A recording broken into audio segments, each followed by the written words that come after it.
মিলাদুন নবী এটার সূচনা কিভাবে হয়েছিল?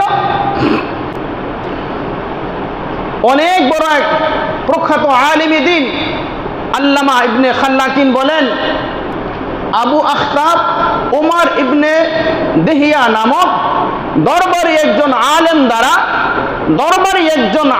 দ্বারা ওই সময়ের বাদশাহ আবু সাঈদ মুজাফফরউদ্দিন কুর্কি এই দরবারি আলেমের মাধ্যমে ইরাকের মুসলিম শহরে সর্বপ্রথম 604 হিজরিতে এই মিলাদের সূচনা শুরু করেন।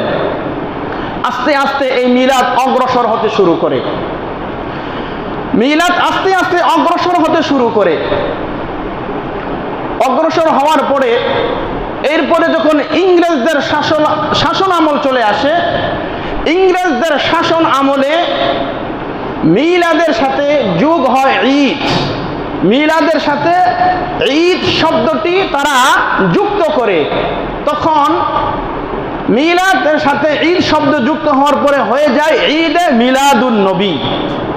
তাহলে ইংরেজদের শাসন আমলে এরপরে এই মিলাদ শব্দের সাথে ঈদ শব্দ ব্যবহৃত হয়।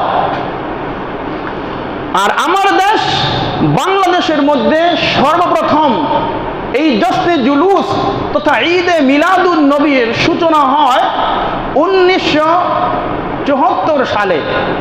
1974 সালে পাকিস্তানের সিরকুট দরবারের ভণ্ডপীর তৈয়ব শাহর নির্দেশে আঞ্জুমানে রহমানিয়া আহমদিয়া এই ট্রাস্টের যেই একজন লোক ছিলেন, তার মাধ্যমে এই পাকিস্তানের সিরকুট দরবারের এই ভণ্ডপীর তৈয়ব শাহ বাংলাদেশের মধ্যে সর্বপ্রথম 1974 সালে বলে এই ঈদে মিলাদুন নবী উদযাপন শুরু করেন।